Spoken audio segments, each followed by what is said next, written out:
Sabahdan etibarən futbol azarkeşlərinin diqqəti ictimai televiziyada olacaq.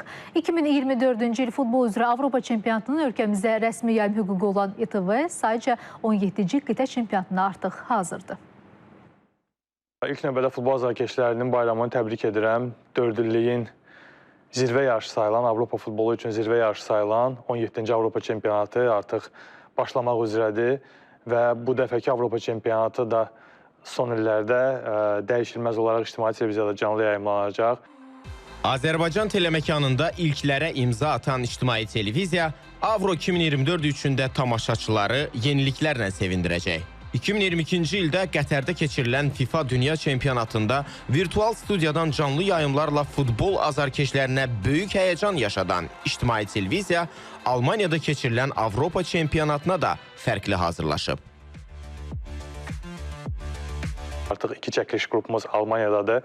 Mən özüm dünən Almaniyadan qayıtmışam və Almaniya futbolunun canlı əfsanəsi, Almaniyaya son Avropa çempionluğunu qazandıran, həmçinin futbol üzrə milli komandamızda da baş məşqçi olaraq işləmiş Bert Fox'la ekskluziv müsahibə etmişəm. Jürgen Klinsmann, Almaniya millisinin əfsanəvi kapitanı, hansı ki son Avropa çempionu olan heyətdə kapitan kimi kuboku məhz o baş üzərinə qaldırıb. Onunla da ekskluziv müsahibəmiz var. Digər tanınmış futbol mütəxəssisləri ilə əməkdaşlarımız Fərdə Abdullah və Elnur Əliyev Almaniyanın 10 şəhərində keçiriləcək 10 stadiondan canlı yayımda olacaqlar. 66 min tamaşaçı tutumuna malik olan bu stadion ümumiyyətlə qitə çempionatının 6 oyununa ev sahibliyi eləyəcək. Bunlardan 4-ü qrup mərhələsinin oyunudur, ikisi isə play-off mərhələsinin oyunudur. Sonuncu oyun isə yarımfinal mərhələsinin oyunu olacaq və çox maraqlıdır ki, həmin bu play-off maçlarında, yarımfinal mərhələlərində hansı millilər üz-üzə gələcəklər.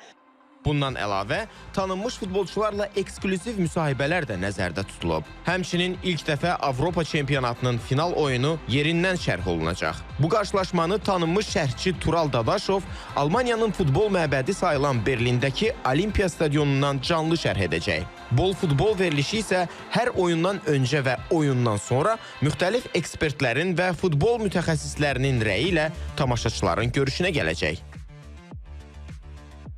İctimai televiziya və ictimai radio olaraq biz bu turnirə çox ciddi hazırlıq görürük. Çünki bilirik ki, bütün dünyanın olduğu kimi Azərbaycanda da bu turnirə maraq böyükdür. İzləyici kütləsinə yaxşı bir kontent təqdim etmək üçün biz də əlimizdən gələni edirik. Həm oyunlara hazırlıq, həm oyunlardan öncə, oyunlardan sonra olacaq verilişlərə hazırlıq yüksək səviyyədə davam edir. Çalışacağıq ki, bütün futbol həvəskarlarının bu bir ay boyunca diqqətini ictimai televiziyaya və ictimai radioya cəlb edək.